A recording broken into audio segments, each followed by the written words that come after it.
Bobby Greenlease. Robert Cosgrove Bobby Greenlease, Jr., February 3, 1947 to September 28, 1953, was the 6-year-old son of multi-millionaire automobile dealer Robert Cosgrove Greenlease, Sr., of Kansas City, Missouri, U.S. He was the victim of a kidnapping on September 28, 1953 that led to the largest ransom payment in American history, at the time. Bobby's kidnappers, however, had no intention of returning him to his family. Before the ransom demand was even issued, he had been murdered by Carl Austin Hall and Bonnie Emily Brown Hetty. The case was the subject of a 2014 episode of Investigation Discovery's series, A Crime to Remember, Season 2, Episode 8, Baby Come Home. Background. Multi-millionaire Robert Greenlease made his fortune by introducing General Motors vehicles to the Great Plains in the early 20th century, owning dealerships from Texas to South Dakota. He was 65 years old when Bobby was born in 1947, and the Greenleases doted upon him. Bobby was said to be a trusting boy. According to author John Heidenreich, whose book Zero at the Bone, The Playboy, the Prostitute, and the Murder of Bobby Greenlease is an account of the case, kidnapper Bonnie Hetty said that from the moment she appeared at his school posing as his aunt to take him to his sick mother, Bobby just took her hand and did anything he was told to do. Abduction and Murder.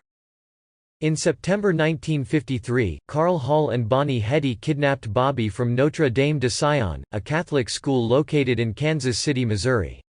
The kidnappers were drug-addicted alcoholics then living together in nearby St. Joseph. In the early 1930s, Hall had attended Kemper Military School in Boonville with Paul Robert Greenlease, Bobby's adopted older brother.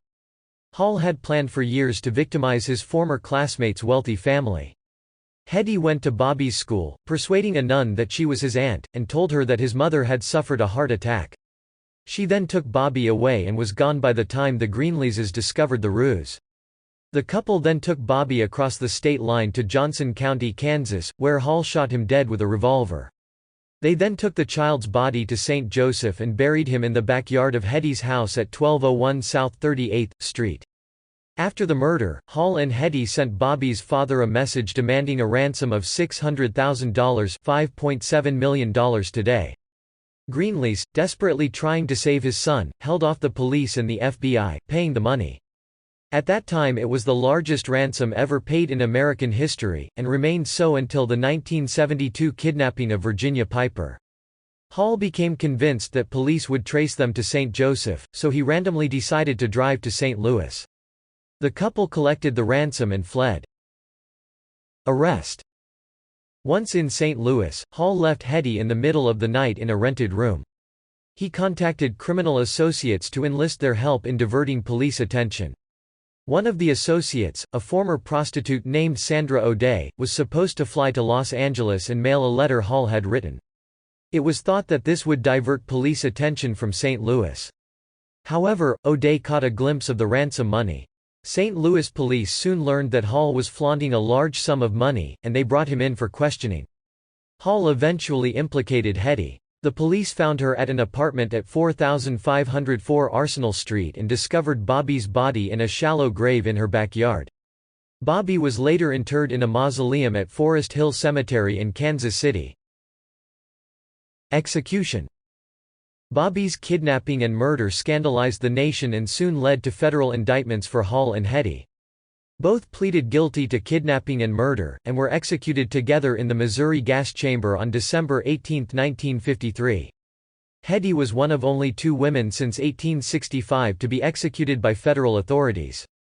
The other one was Ethel Greenglass Rosenberg. Since the federal government did not have any execution facilities, it used Missouri's state facilities to carry out the execution. Only $288,000 of the ransom money was recovered. The missing $312,000 remained a subject of wide speculation. Some of the theories accounting for this were, a cab driver who took Hall to the Coral Court Motel had tipped off mob boss Frank Costello. Hall tried unsuccessfully to bury the cash near the Meramec River, though the FBI would later search that area in vain. Suitcases in Hall's possession upon his arrest were not brought to the 11th District Precinct Station. The arresting officers, Lieutenant Louis Ira Shoulders and Patrolman Elmer Dolan, were subsequently federally indicted for perjury.